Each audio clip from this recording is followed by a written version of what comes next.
Selamat pagi, bersama saya, Cindy Raja. Mari awali aktivitas dan pelayanan Anda melalui renungan pagi bersama Allah di waktu fajar. Dengan doa dan bimbingan darinya, kita dapat diyakinkan bahwa pada hari yang mulia itu, ketika Yesus kembali untuk mengklaim miliknya, bahwa kita akan menunggunya di sana dengan tangan terbuka dan disambut ke hadiratnya yang kekal. Ditulis oleh Ellen G. White bersama Pendeta Denny Kanajo. Selamat mendengarkan. Shalom, selamat pagi para pendengar yang diberkati oleh Tuhan dimanapun Anda berada saat ini. Kita akan sama-sama mendengarkan firman Tuhan melalui audio renungan pagi pada tanggal 14 September 2022 dengan judul Penurutan. Sebelum kita melanjutkan bacaan renungan kita pada pagi hari ini, kembali saya mengajak semua para pendengar yang setia untuk tundukkan kepala berdoa bersama-sama. Bapa kami yang bersemayam di dalam takhta kerajaan sorga, terima kasih Tuhan Yesus oleh karena kasih dan rahmat Tuhan begitu besar bagi kehidupan kami, lebih khusus panjang malam di dalam pembaringan kami. Hingga tiba di pagi hari ini kami bangun dengan tubuh sehat dan segar. Sebelum kami melakukan segala tugas pelayanan pekerjaan kami sepanjang hari ini, kami rindu untuk belajar mendengarkan firman Tuhan. Curahkanlah kepada masing-masing kami kuasa Roh Kudus-Mu. Terima kasih Tuhan Yesus, dengarlah doa kami Bapa. Dan mau mengampuni segala dosa kami. Karena kami sudah berdoa hanya di dalam nama Tuhan dan Juru Selamat kami. Amin. Ayat inti kita terambil di dalam Mazmur 119 ayat yang ke-33, demikian firman Tuhan. Perlihatkanlah kepadaku ya Tuhan, petunjuk ketetapan-ketetapan-Mu. Aku hendak memegangnya sampai saat terakhir. Mari kita ikuti penjelasannya. Allah telah memberitahukan kehendaknya dan adalah bodoh bagi manusia untuk meragukan sesuatu yang telah keluar dari bibirnya. Sesudah akal budi yang tak terhingga berkata, tidak akan ada pertanyaan yang diragu-ragukan untuk diselesaikan. Tidak akan ada kemungkinan yang diragu-ragukan baginya untuk diatur. Semua yang dituntut daripadanya ialah persetujuan yang terus terang dan sungguh-sungguh akan kemauan Allah yang dinyatakan. Penurutan adalah perintah yang tertinggi dari pertimbangan yang sehat, sama seperti dalam kata hati Alfa dan Omega, Jilid 7 halaman 428.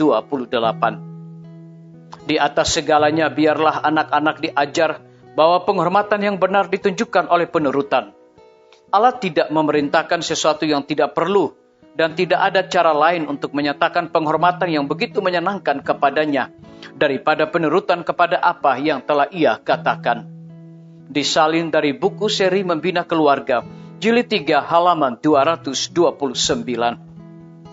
Hanya sedikit orang tua yang cukup dini mengajarkan penurutan kepada anak-anaknya. Anak-anak biasanya diperbolehkan untuk mendapatkan 2 atau 3 tahun permulaan dari orang tuanya yang menahan untuk mendisiplinkannya. Orang tua berpikir terlalu muda untuk belajar menurut. Tetapi selama masa ini keinginan diri tumbuh kuat dalam hati anak itu dan setiap hari semakin mempersulit tugas orang tua untuk mendapatkan kendali. Pada usia yang sangat dini, anak-anak dapat memahami apa yang dengan jelas dan sederhana dikatakan kepada mereka, dan dengan pendidikan yang baik dan bijaksana, mereka dapat dididik untuk menurut. Disalin dari buku Counsel to Teacher, halaman 111 dan 112. Jika orang muda dapat melihat bahwa kepatuhan pada hukum dan peraturan lembaga kita, mereka hanya berbuat hal-hal yang memperbaiki kedudukan di tengah masyarakat, meninggikan karakter, memuliakan pikiran, menambah kebahagiaan, maka mereka tidak akan berontak menentang aturan dan tuntutan yang benar, atau terlibat dalam menciptakan kecurigaan dan praduga buruk terhadap lembaga-lembaga. Disalin dari buku Amanat kepada Orang Muda, halaman 222. Biarlah bacaan renungan kita saat ini akan menjadi berkat bagi kita semua. Mari kita tunduk kepala dan kita berdoa. Bapa kami yang bersemayam di dalam takhta kerajaan sorga, Terima kasih Tuhan Yesus, oleh karena kebenaran firman-Mu di pagi hari ini, mengingatkan kembali kepada masing-masing kami untuk memiliki satu sifat penurutan. Lebih daripada itu, memberikan sebuah penekanan. Allah telah memberitahukan kehendak-Nya, dan adalah bodoh bagi manusia untuk meragukan sesuatu yang telah keluar dari bibirnya. Terpujilah nama Tuhan. Pada pagi hari ini hamba berdoa untuk pemerintah kami. Tuhan memberkati Bapak Presiden bersama Wakil Presiden, para menteri dan seluruh stafnya.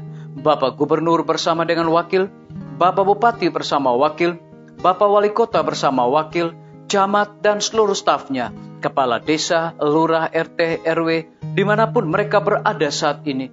Kiranya Tuhan lindungi pelihara mereka, berikan mereka kekuatan, kesehatan, hikmat dan pengetahuan sorga, agar dapat menjalankan roda pemerintahan di tengah-tengah pandemi saat ini boleh sesuai dengan amanat dan titah Tuhan sendiri.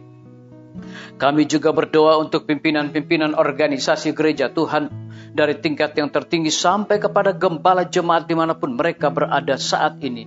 Mereka membutuhkan kuasa Roh Kudus dalam pelayanan mereka, seperti belajar interaktif online, KKR, pendalaman Alkitab. Biarlah dengan sarana-sarana ini, banyak jiwa-jiwa dituntun datang kepada Tuhan. Kami berdoa untuk para tim medis. Tuhan berkati dokter, perawat, bidan, semua para pelayan kesehatan yang sedang melayani di setiap rumah sakit, puskesmas, bahkan pustu. Hikmat sorga Tuhan berikan kepada mereka, agar mereka dapat memberikan pelayanan yang terbaik. Kami berdoa untuk kelanjutan pembangunan Rumah Sakit Advent Palangkaraya, Rumah Sakit Advent Kupang. Tuhan berkati semua para panitia, para tukang, material yang mereka gunakan. Dengan hikmat pengetahuan sorga, mereka dapat mengerjakan dan menyelesaikan bangunan tersebut tepat pada waktunya. Lebih daripada itu, kami menyerahkan hamba-Mu Dr. Raymond yang Tuhan percayakan untuk memimpin Rumah Sakit Advent Palangkaraya. Hikmat sorga dan sukacita akan selalu Tuhan berikan kepada hamba-Mu ini. Kami teringat lembaga-lembaga pendidikan. Tuhan berkati guru-guru, kepala sekolah, siswa, mahasiswa dan dosen-dosen. Hikmat sorga Tuhan berikan kepada mereka untuk mendidik anak-anak untuk memiliki karakter Yesus Kristus. TNI, Polri, PNS, wira swasta, petani, pedagang, nelayan, ojek online, dan saudara-saudara kami yang ada di dalam penjara. Tuhan lindungi, pelihara mereka, hiburkan mereka, dan cukupkan segala kebutuhan mereka. Kami juga berdoa untuk para pendengar yang setia, yang berulang tahun saat ini. Dengan bertambahnya usia yang Tuhan percayakan bagi hidup mereka, mereka selalu bersyukur dan juga selalu mengandalkan Tuhan setiap saat. Yang berada di dalam kebimbangan ketidakpastian hidup, Tuhan berikan iman yang teguh untuk mereka selalu percaya dan berharap kepada Tuhan sungguh-sungguh. Ampuni kami Bapa, karena kami sudah berdoa hanya di dalam nama Tuhan dan Juru Selamat kami. Amin. Sampai jumpa. Tuhan Yesus memberkati kita semua.